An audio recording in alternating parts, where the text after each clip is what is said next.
E o termo órgão significa instrumento, porque entendia-se que a lógica não era propriamente filosofia, mas um instrumento para a filosofia, ou seja, algo necessário e imprescindível para que possamos entender melhor a realidade, entender melhor o mundo e pensar a respeito dele de maneira segura. Então a gente falou que as categorias, sendo a unidade mínima do discurso, Aristóteles divide-as primeiro em substância e em acidente, de modo que os acidentes só podem existir na substância. Os acidentes eles não existem por si só. Então, por exemplo, correr não é algo que existe por si só. Sei lá, chorar não é algo que existe por si só. Grande não é algo que existe por si só. Amarelo não é algo que existe por si só. As coisas acidentais, elas não têm uma existência, né, autônoma. Elas só podem existir em alguma substância. E ele divide em substância segunda e primeira. A substância segunda seria a que a gente entende por substantivos comuns, ou seja, a característica essencial das coisas. E a substância primeira seriam os indivíduos que possuem essa característica. De modo que a substância segunda, para Aristóteles, ela também não existe por si só. Ela só pode existir em alguma substância primeira. Então é uma hierarquia que os acidentes precisam estar na substância e a substância segunda na substância primeira. E é justamente, né, essas categorias são que definem a maneira que a gente pode pensar ou falar a respeito da realidade. E aí as definições, como a gente falou também, são a junção do gênero próximo mais a diferença específica, e que através da união desses dois a gente seleciona, a gente delimita a característica essencial das coisas. Ou seja, quando a gente quer definir o goleiro de futebol, a gente vai para o gênero próximo. Ou seja, a gente não vai para o gênero mamífero, a gente vai para o gênero imediatamente próximo. Né? Isso, o jogador de futebol. E depois a gente vê a diferença específica. Ou seja, o que é que o goleiro tem de diferente dos demais jogadores de futebol? O que é que só o goleiro pode fazer que os demais jogadores de futebol não podem fazer? Usar as mãos defensivamente. Então, o jogador de futebol que usa as mãos defensivamente define o goleiro porque demarca a sua característica essencial. Ou seja, aquela característica que se um goleiro de futebol não tiver, ele não é goleiro. Se o jogador de futebol não pode usar a mão defensivamente, ele não é um goleiro. E aí a gente viu também que as definições por Aristóteles têm que ficar entre as categorias e os indivíduos. Por quê? Se uma definição é gênero próximo e diferença específica, as categorias são aquilo que há de mais universal dos gêneros. É o gênero por excelência. Acima das categorias não há nada mais geral do que elas. E não podem ser abaixo, os indivíduos também não podem ser definíveis, porque não há nada mais específico do que os objetos e suas individualidades. Então, nem as categorias, nem os indivíduos são definíveis. Diga. Isso, está lá. Né? São as 10 categorias. Qualidade, quantidade, ação, paixão, relação, tempo, lugar, situação, posição. São os acidentes. E a substância segunda e primeira. Substância segunda seriam os substantivos comuns. Cadeira, mesa, vaca. Os indivíduos seriam a parte de baixo.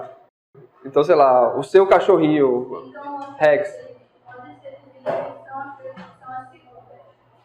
Isso. Tudo que está entre as categorias e o indivíduo. Então, por exemplo, assim, digamos, correr seria definível. Correr não é uma substância. Correr está na categoria de ação, mas não é a categoria ação. Entendeu? As coisas, tipo, amarelo é definível. Entendeu? Amarelo é uma categoria de qualidade. O que não é definível é a categoria qualidade. Se você perguntar, o que é uma qualidade? Não tem nada mais geral do que a qualidade para você recorrer na definição dela. Amarelo tem, sei lá, é uma cor que tem tais características. Né? Gênero próximo, cor. Diferença específica, aí, sei lá, qual seria exatamente, mas Então as definições têm que estar entre isso. Então, para Aristóteles, as categorias não são definíveis nem os indivíduos. A gente tem que aprendê-las por outro viés, pela descrição, pela narração e por aí vai. Predicamentos é quando a gente pega esses termos mínimos, né, os termos isolados, e a gente começa a articulá-los. Não é isso? Os termos mínimos isoladamente eles não são passíveis de verdade ou falsidade, mas só se tornam passíveis de verdade ou falsidade quando a gente articula-os. Né? Quando a gente faz uma afirmação de que o sujeito possui tal predicado, quando a gente aponta para a realidade. Então perceba que a linguagem lógica é uma linguagem que descreve a realidade tal como ela é, que se propõe a descrever a realidade tal como ela é. Né? E a gente olha, observa a realidade, vê a frase que a gente formulou, compara com como a realidade de fato se comporta, e se há uma concordância, o juízo é verdadeiro, se há uma discordância, o juízo é falso. E é por isso que você não pode ter ambiguidades no uso desses termos. Quanto menos ambiguidades, melhor. Quanto menos ambiguidades, melhor. Ao contrário do discurso poético, que por excelência é feito de metáforas, feito de ambiguidades. A gente falou do princípio da identidade, né, os três princípios básicos da lógica. E aí a gente chegou no quadrado lógico também, que eu vou revisar. Então, lembrando, aquelas categorias são né, aqueles termos isolados, é o que há de mais mínimo no discurso. O segundo passo é a articulação desses termos. Então, Aristóteles diz que há 4 maneiras da gente articular esses termos. A gente pode articulá-los quanto à afirmação, essa parte do quadrado, ou negação, essa parte do quadrado. E o outro critério pelo qual podemos formular esses juízos é juízos universais, que se aplicam a todos, ou particulares, que se aplicam a ao menos um. Então você pode ter a universal afirmativa, todo o SCP, universal negativa, nenhum SCP, particular afirmativa, algum SCP, ou particular negativa, algum S, não EP. E a gente viu que existem algumas relações entre essas quatro maneiras de fazer juízos. Não é isso?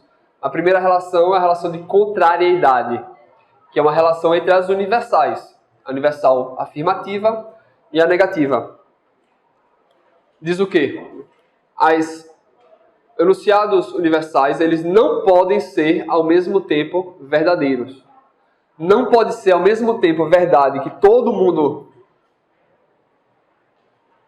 vai para a final e que ninguém vai para a final. Essas duas coisas não podem ser verdades ao mesmo tempo.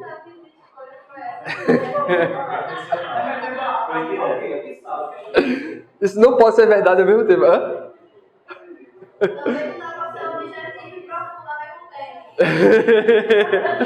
Mas pode ser ambas falsas.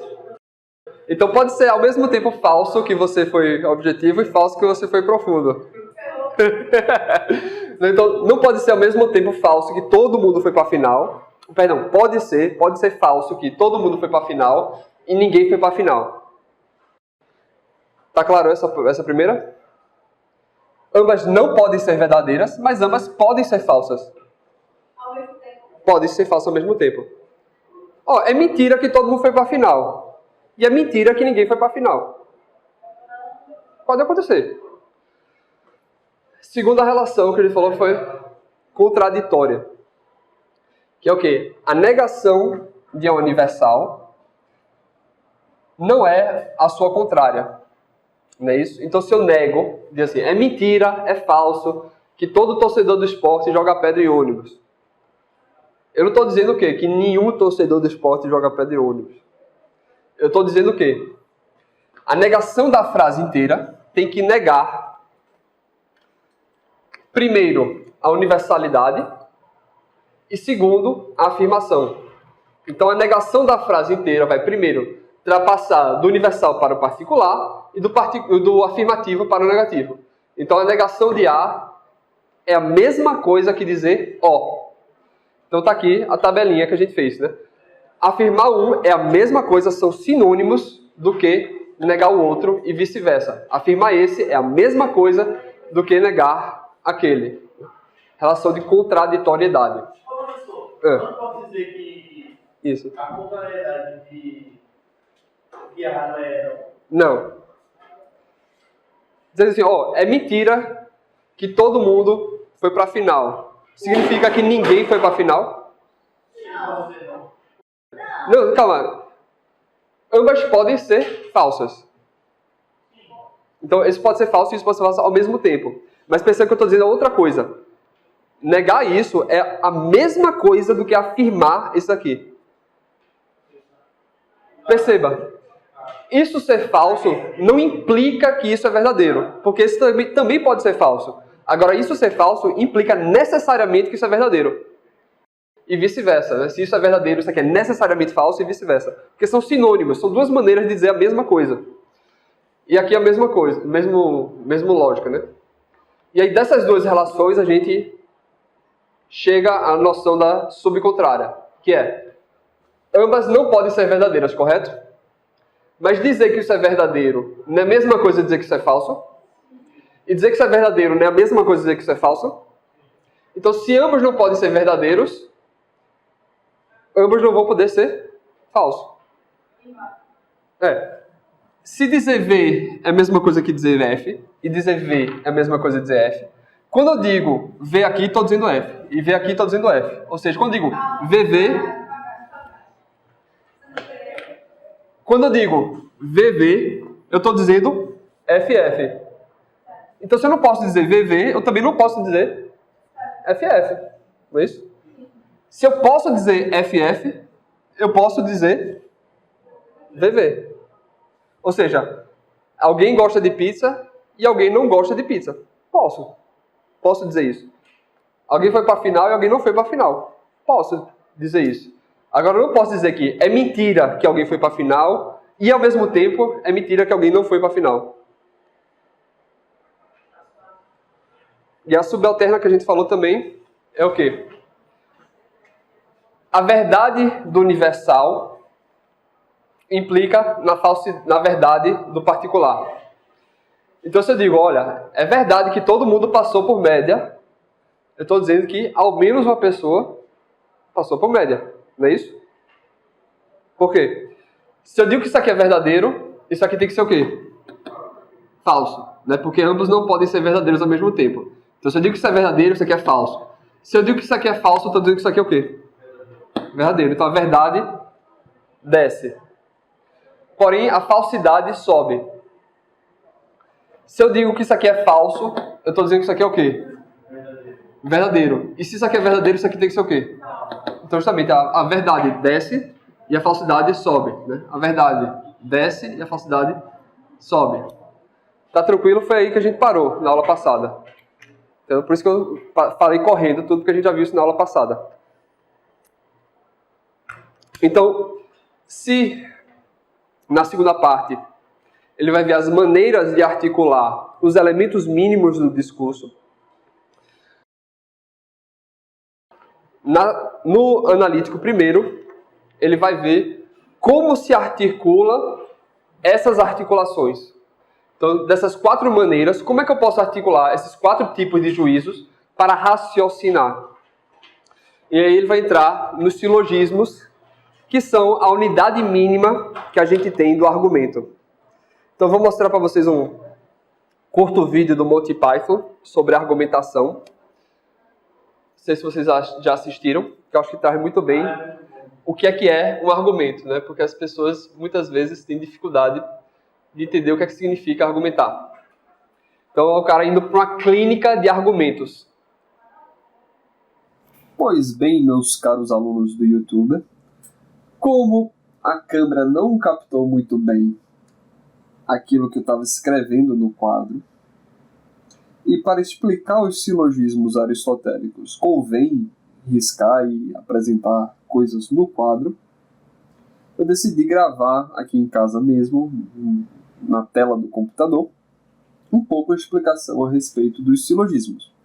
Contudo, lembremos-nos que isso é uma aula de introdução, então não vou me aprofundar muito, nem vou detalhar minuciosamente os aspectos dos silogismos. A ideia é que vocês consigam captar a lógica por trás deles, né, o funcionamento, a maneira de funcionar, e aí, caso se interessem mais a respeito do assunto, possam, né, já ter uma base sólida o suficiente para se aprofundar mais nele. Então, todo estudante de filosofia já se deparou com o velho exemplo que já se tornou o clichê de todos os silogismos. Ou seja, todo homem é mortal, Sócrates é homem, logo Sócrates é mortal. Mas o que é que quer dizer, o que é que significa esse silogismo? Por que que ele é válido? Por que que ele é organizado dessa maneira? Por que que essas premissas estão nessa ordem? A ideia do silogismo é ser, digamos assim, a menor unidade de um raciocínio no qual, partindo de alguma coisa que você já sabe, você chega a algo que você desconhece. Então a gente lembra que, para considerar um enunciado verdadeiro ou falso, como é que a gente faz? Ora, a gente olha para a realidade. Se eu digo Sócrates é um homem, como é que eu sei se essa frase Sócrates é um homem é verdade ou é falso? Eu olho para Sócrates e examino para ver se ele é homem mesmo, né? Mas a questão é, e quando eu não consigo, quando eu não tenho as condições, eu não tenho a possibilidade de ir lá e checar para ver se Sócrates é mortal? Como é que eu vou checar isso? Eu vou simplesmente dar um tiro na cara de Sócrates e ver se ele morre mesmo, né? Acho que isso não é muito conveniente não, né?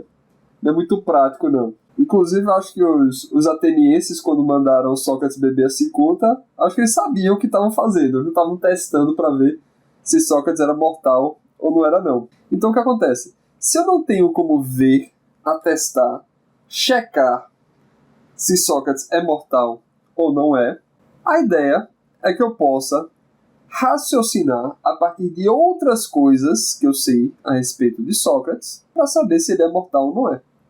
Então percebam que a gente vai partir daqui de alguma coisa que a gente já sabe para tentar deduzir algo que a gente ainda não sabe. Ao menos algo que a gente não teria como observar diretamente. A gente já conhece que todos os homens são mortais e a gente já conhece que Sócrates é homem. E a partir desses dois conhecimentos, a gente vai tentar deduzir uma coisa que a gente não tem como observar diretamente. Bem, nesse caso aí, ao menos não de uma maneira reversível, né? Então, os silogismos, eles têm que partir de coisas que a gente conhece mais para explicar uma coisa que a gente conhece menos. E aí vai ser importantíssimo, nessa formulação do silogismo, que a gente escolha bem quais são os elementos que a gente vai usar para deduzir uma conclusão. Então, a ideia do silogismo é que a gente sempre vai ter, naquilo que a gente quer provar, um sujeito e um predicado, e entre esse sujeito e o predicado, um termo médio. Como é que funciona? Então, você tem aqui, né, sujeito da frase, Sócrates, e predicado, mortal. E aí você quer saber daquelas 4 maneiras, A, E, I ou O, daquelas 4 maneiras, qual é a relação entre esse sujeito e esse predicado. Essa relação é uma relação afirmativa, é uma relação negativa, é universal, é particular ou é singular? Nesse caso, né, estamos usando o sujeito singular. E aí, como a gente não tem como observar diretamente, a gente precisa recorrer a um termo médio. Porém, esse termo médio tem que ser escolhido de tal maneira que ele, por um lado, se relacione com o sujeito e, por outro lado, ele se relacione com o predicado. Então, como a gente não tem como observar diretamente a relação entre sujeito e predicado, a gente procura uma relação do sujeito e o termo médio que a gente conhece, e uma relação do termo médio e o predicado que a gente também conhece, e a partir dessas duas a gente deduz a relação do sujeito com o predicado. Então todos os silogismos vão ter que ter esses 3 elementos: o sujeito, o predicado e o termo médio que conecta os dois. Desta maneira, o silogismo também vai ter que ter 3 enunciados, 3 predicações, 3 frases, se preferirem. Do modo que 2 são as premissas, ou seja, que a gente já conhece, e outra que é a conclusão, que a gente ainda não conhece. Então são as premissas maior e menor, e a conclusão. Premissa maior porque... Então perceba que na primeira linha a gente tem sempre uma relação do predicado com o termo médio. Na segunda linha, que é a premissa menor, a gente sempre tem uma relação do sujeito com o termo médio. E na conclusão, a gente sempre vai ter aquilo que a gente quer descobrir, ou seja, a relação do sujeito com o predicado. Nas premissas, cada linha tem o termo médio. Na conclusão, não aparece o termo médio, porque a gente não quer saber dele. A gente está usando do termo médio para saber a relação do sujeito e predicado. E percebam que nas premissas o sujeito não está relacionado com o predicado, justamente porque a gente ainda não sabe como é que se dá essa relação. Então essas são as chamadas as 4 figuras dos silogismos, porque são as 4 maneiras que a gente tem de organizar o que é que vem primeiro e o que é que vem depois. Perceba que a conclusão é sempre fixa, mas você pode ter termo médio, predicado, ou predicado, termo médio. Sujeito, termo médio, ou termo médio, sujeito. E aí as respectivas combinações possíveis. Então a maneira que você tem de se lembrar, dessas figuras é só lembrar o movimento do termo médio. E aí a mais importante das figuras é a figura do tipo 1. Por quê? Ela é a única figura que pode tirar uma conclusão afirmativa geral. Não apenas isso. Ela é o que segue a lógica mais direta dessa ordem: sujeito, termo médio, predicado. Você tem sujeito, termo médio, predicado. É mais direta, é mais fluida. A propósito, essa ordem de o que é que vem primeiro, premissa maior, premissa menor, é arbitrária. A gente poderia inverter, botar a premissa menor em cima e a maior embaixo. Tanto faz. E aí, se invertêssemos, ficaria até mais claro, né? Ou seja, S, M, M, P, a partir disso, SP. E ela é mais importante também, porque no fundo, todas as outras 3 figuras de silogismos válidos podem ser reduzidas a essa figura número 1. Todas as outras são derivações dessa primeira figura.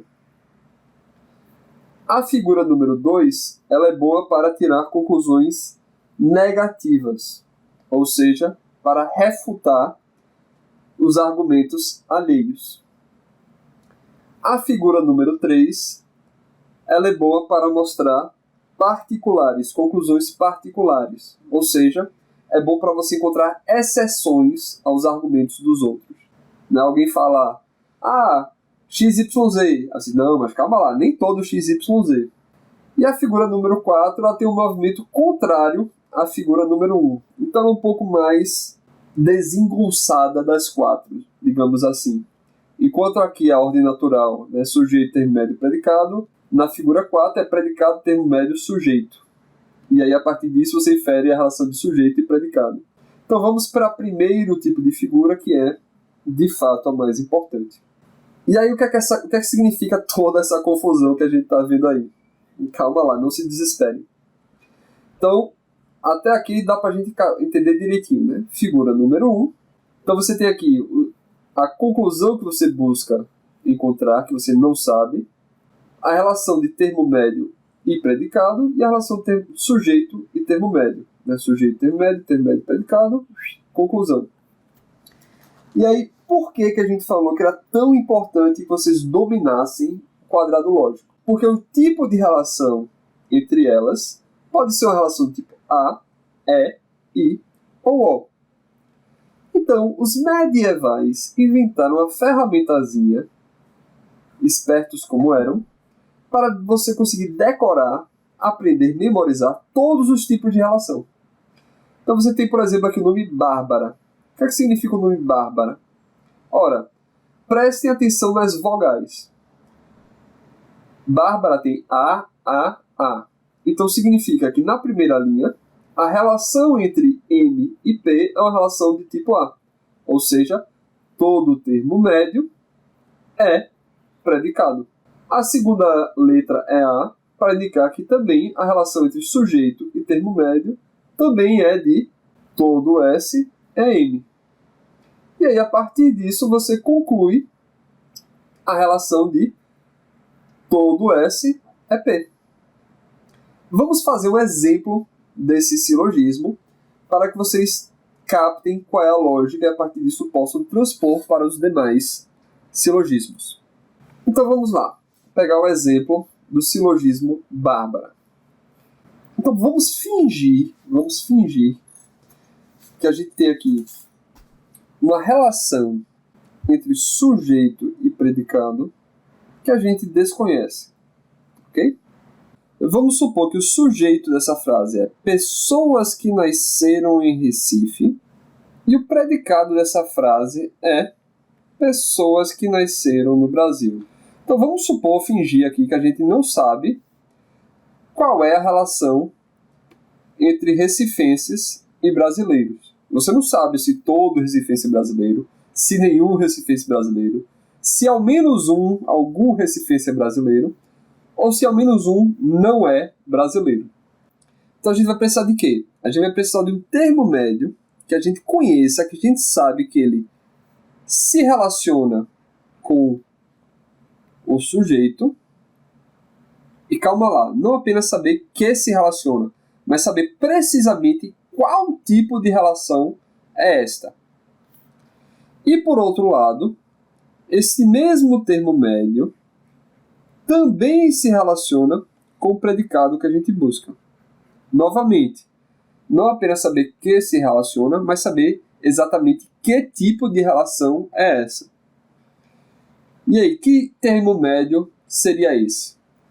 Pessoas que nasceram em Pernambuco. Poderia ser também pessoas que nasceram no Nordeste, ou qualquer outra relação que você já conheça entre o termo médio e o sujeito, e também separadamente entre o termo médio e o predicado. E aí vamos lá, qual é a relação que você conhece entre sujeito, entre recifenses e pernambucanos? Ora, é uma relação do tipo A. A gente sabe que todos os recifenses são pernambucanos.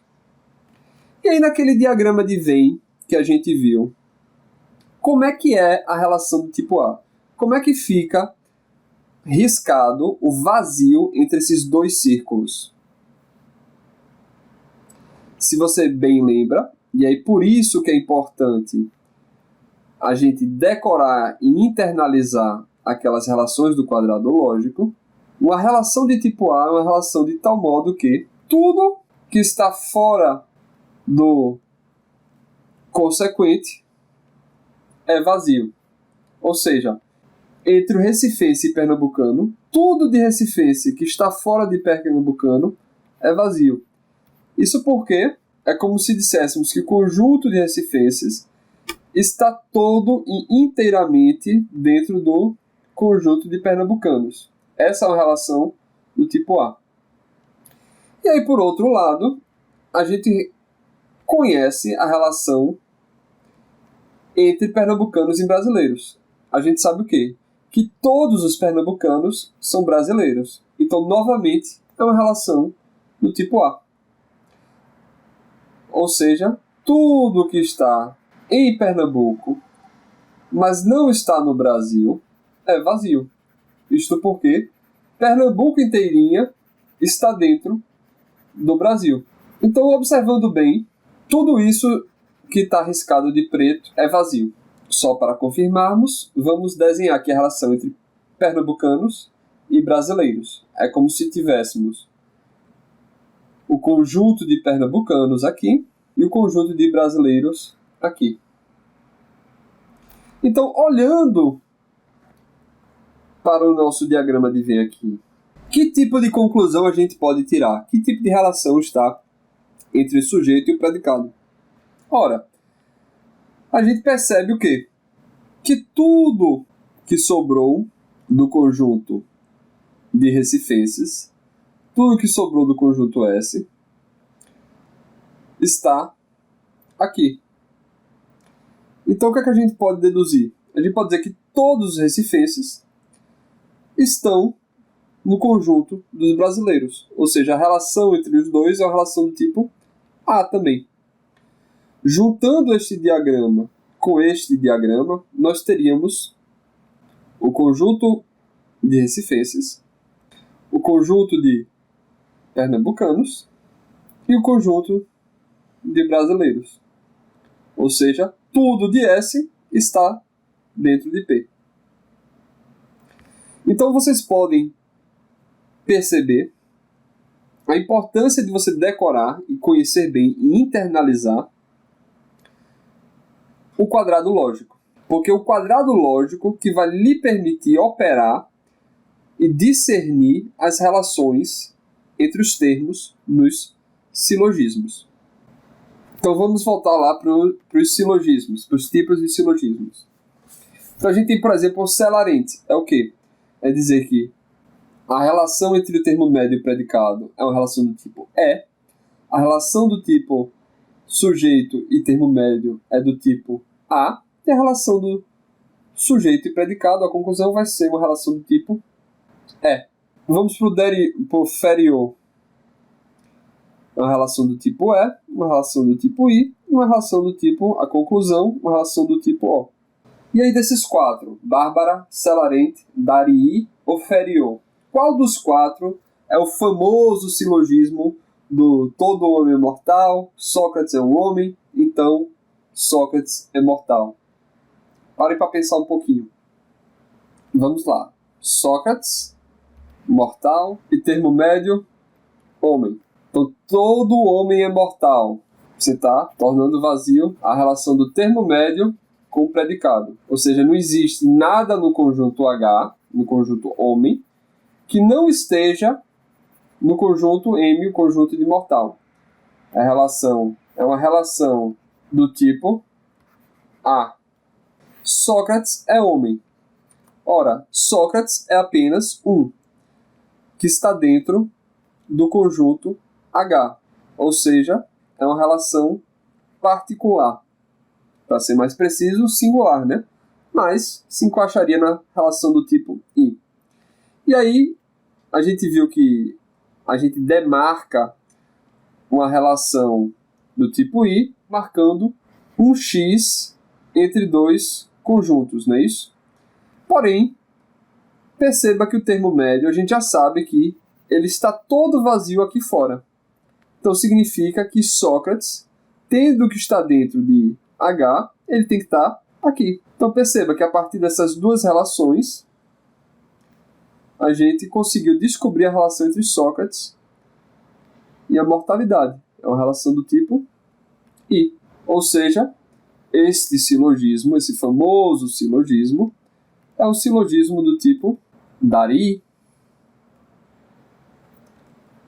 E aí vamos fazer só mais um. Vamos fazer só o celarente para garantir que vocês pegaram totalmente a lógica, tá bom?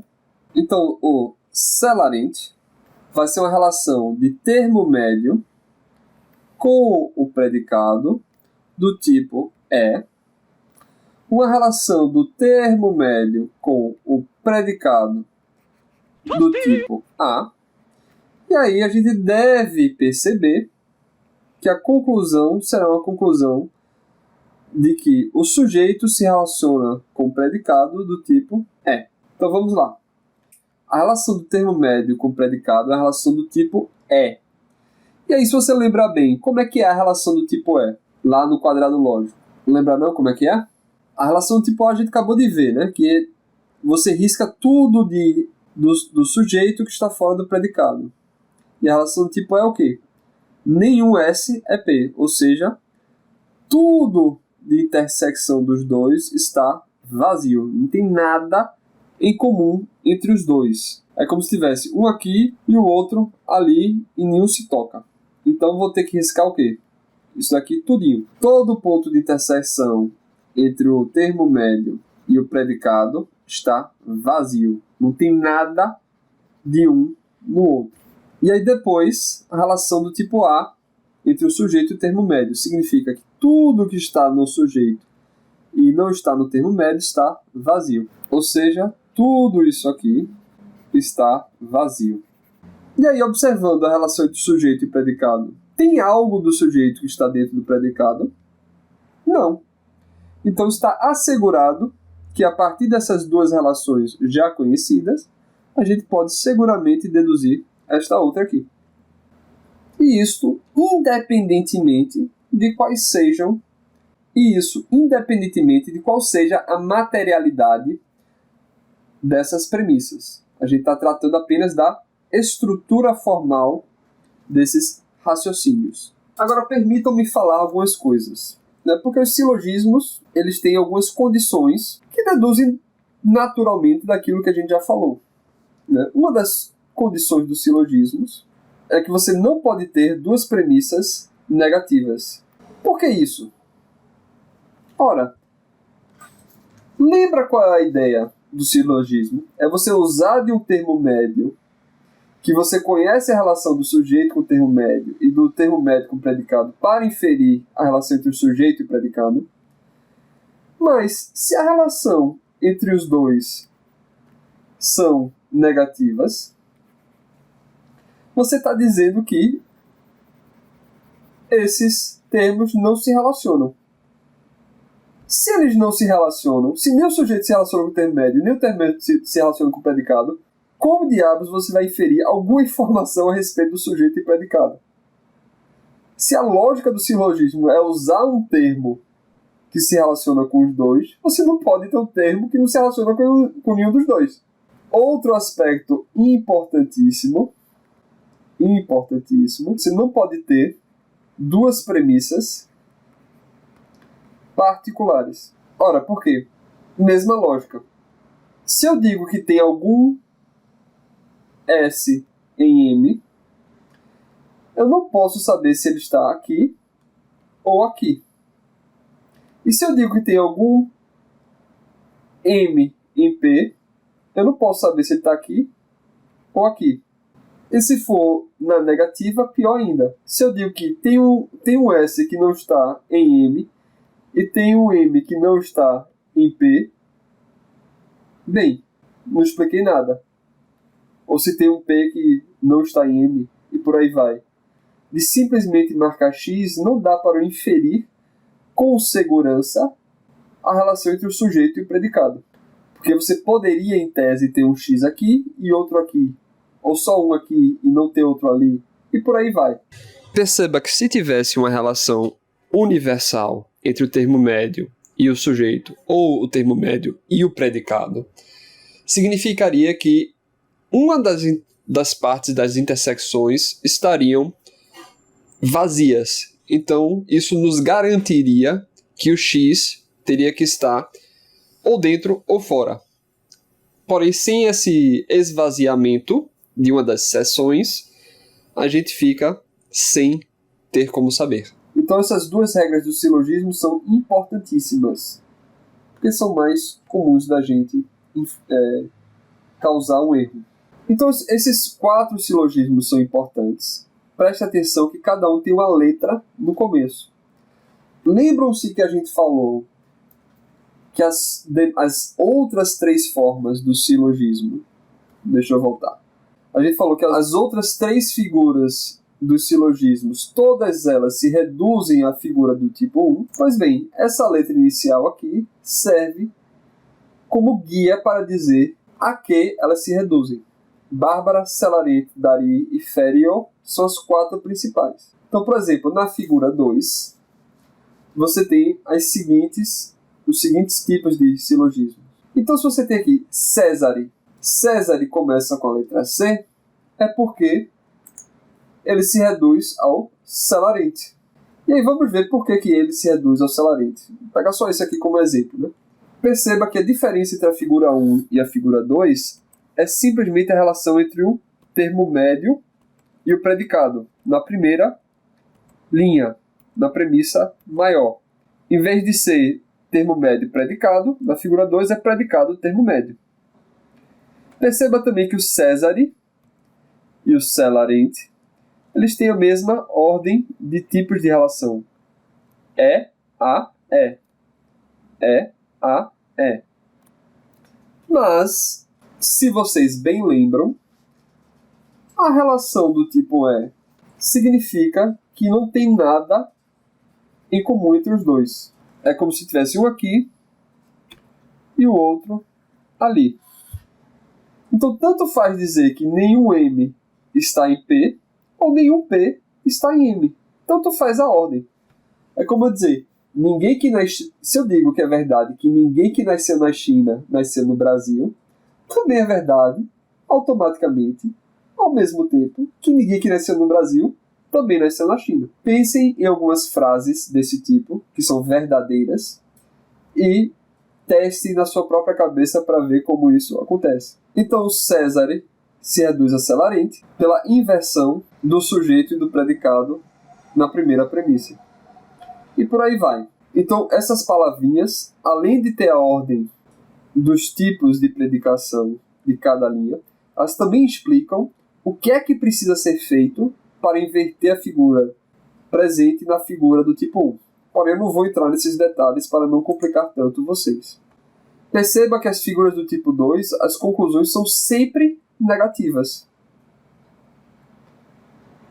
Sempre negativas. Negativa universal, negativa particular e negativa particular. Perceba que as conclusões do tipo 1, da figura do tipo 1, tem todos os tipos de enunciados do nosso quadrado lógico, do nosso querido quadrado lógico. Bárbara do tipo A, Celarente do tipo E, Darii do tipo I e Feriot do tipo O. Por isso que é a figura primordial. Ela consegue contemplar todo o quadrado lógico nas suas conclusões. Já a figura 2, como vimos, temos só negativas. Negativa universal, negativa particular, negativa particular. A figura do tipo 3, nós só temos conclusões particulares.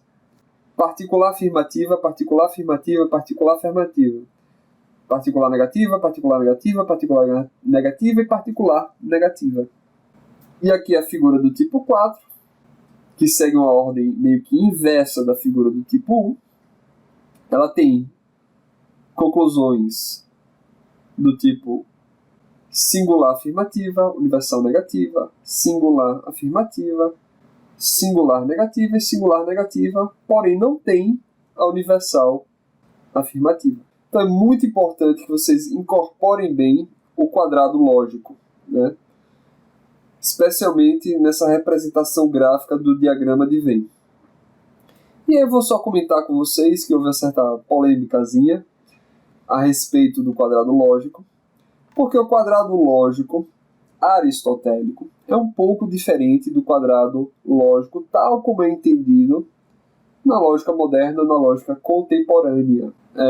Eu não quero entrar em muitos detalhes, porque esse é um curso de introdução à filosofia, então eu não queria complicar demais a cabeça de vocês com detalhes e debates muito mais aprofundados.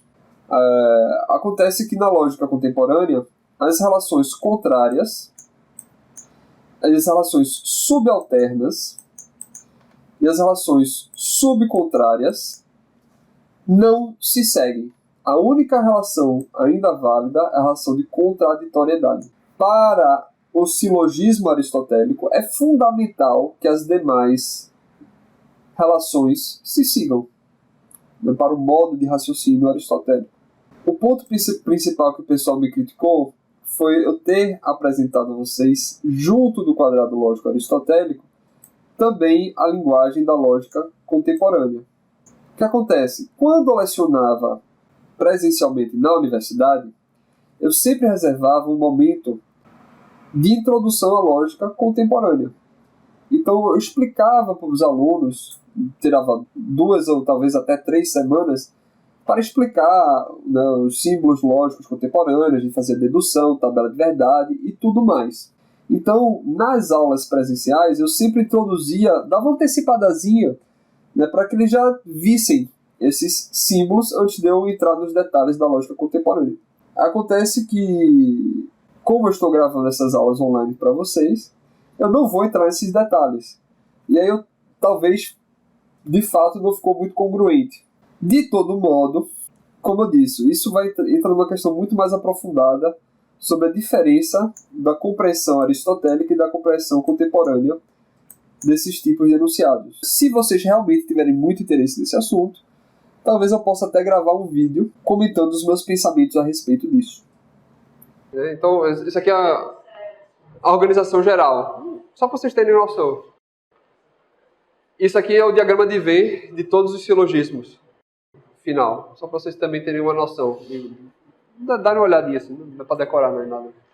Isso aqui são as regras de transformação de um silogismo em outro. Também não precisa se preocupar com isso não, mas tá só colocado aí. Pode estar gravado comigo. Não, agora isso é só para... É porque justamente os medievais... Tá filmando, não se preocupe não. Porque justamente, né, os medievais colocavam também essas letras para indicar como um se transforma em outro. Por isso que os mais complexos tem assim, né, tipo um S aqui, né, por aí vai. Porque S significa tal coisa. Mas só para vocês saberem, assim, né, para saberem que existe. Então vamos agora voltar ao ponto. Então o que acontece? O Aristóteles faz um extenso estudo dos silogismos, explicando quais são válidos, quais não são válidos e por quê. E ele diz que existem maneiras diferentes de você estudar e de usar os silogismos. A primeira que é estudada lá no Primeiros Analíticos é essa que a gente estava falando agora, da maneira meramente formal, né? Sem se preocupar da substancialidade das premissas, dos elementos que a gente escolheu. Se esses elementos são de fato verdadeiros e se a relação delas são de fato verdadeiras. Então a gente coloca só, sei lá, A, B, C e fica brincando para ver se essas relações de fato se dão ou não se dão. E aí ele vai diferenciar silogismos diferentes a depender do conhecimento que a gente tem das premissas, da premissa maior e da premissa menor. Então, se a gente parte de premissas que são absolutamente verdadeiras, a gente está fazendo silogismos científicos, silogismos demonstrativos. Se a gente parte de conhecimentos prováveis, de premissas que são provavelmente verdadeiras, aquilo que a gente chama da endoxa, da opinião respeitável, a gente está fazendo silogismos dialéticos. Se a gente parte de premissas meramente verossímeis,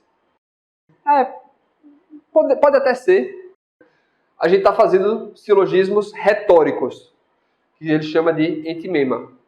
E se a gente está partindo de premissas falsas, porém que parecem verdadeiras, a gente está fazendo um paralogismo, a gente está fazendo uma falácia, a gente está fazendo, né, uma falácia erística. Perceba que tem que ser coisas que parecem verdadeiras, mas não são. Ou seja, que parecem suficientemente verdadeiras para engambelar outras pessoas. Então, se eu digo para vocês, meu bolso é mágico, quando eu coloco dinheiro, sai 10 vezes mais dinheiro. Então, me dê todo o seu dinheiro que eu vou lhe dar mais dinheiro. Claro que ninguém vai acreditar nisso, então não chegaria nem a ser uma falácia erística. Ou seja, tem que ser algo que parece verdadeiro, mas não é. Ou que a articulação deles parece verdadeira, mas não é. Então, né, o silogismo analisado meramente formal, de modo meramente formal, ele diz que o raciocínio se torna um argumento em que, estabelecidas certas coisas, outras coisas diferentes se deduzem necessariamente das premissas. Ou seja, para você fazer um argumento, é necessário o quê? Premissas e articulação das premissas, de modo que as consequências derivam dessa articulação, dessas premissas. Então, para argumentar, é necessário você ter pelo menos, né, alguma premissa e ao menos alguma articulação. Simplesmente declarar uma coisa não é argumentar. Simplesmente falar uma coisa com bravata não é argumentar. É necessário ter premissas e articulá-las de modo que a verdade das premissas passem para a conclusão. E ele diz que esse raciocínio, né, esse silogismo, etc., é uma demonstração, torna-se demonstrativo, torna-se científico, quando, como a gente falou, das premissas que se partem são verdadeiras e primeiras. Ou seja, aquelas que são absolutamente verdadeiras e que não são justificadas por nada antes. Ou se elas, pelo menos, são remontadas a essas premissas primeiras e absolutamente verdadeiras. São endoxa, opinião geralmente aceita, como a gente já falou, aquela que ou todo mundo aceita, ou a maioria das pessoas aceitam, ou os sábios aceitam. Né? Então, como a gente falou para o Aristóteles, a gente deve partir a nossa investigação, e o silogismo dialético é um silogismo investigativo, a gente deve partir a nossa investigação filosófica, né, de opiniões que são ou aceitas por todos, ou pela maioria, ou pelos mais sábios. O raciocínio é contencioso ou erístico, quando, como a gente falou, as premissas parecem ser geralmente aceitas, parecem ser respeitáveis, mas não o são de fato. Então, justamente, os argumentos, eles podem ser didáticos quando partem da ciência, né, partindo de princípios apropriados, e vai simplesmente demonstrar. Né, dialéticos quando partem de premissas geralmente aceitas, para checar a plausibilidade de cada tese. Crítico quando vão organizar e erístico quando vão cometer falácias.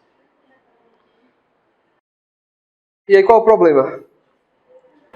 O dialético são as premissas que são... Geralmente, endoxa, opiniões respeitáveis, opiniões prováveis, que você testa e realmente essa parece ser bem mais provável do que as outras. Retórico é assim, basta ser suficientemente verdadeiro para as ações. Não precisa ter um grande compromisso com a verdade, mas verdadeiro o suficiente para a decisão que a gente quer tomar. Então é mais tranquilo. Mas qual é o grande problema para Aristóteles? A questão da fundamentação das premissas. Ou seja, como escolher bem as premissas. Porque a gente pode ter um silogismo, que a forma do silogismo é perfeitamente tranquila, né, como o silogismo bárbara, porém a gente escolhe premissas que são totalmente toscas. Ou premissas verdadeiras, mas que não tem nada a ver uma com a outra. Então, como para Aristóteles a verdade da conclusão depende da verdade das premissas, a questão é a seguinte: de onde vem a verdade das premissas?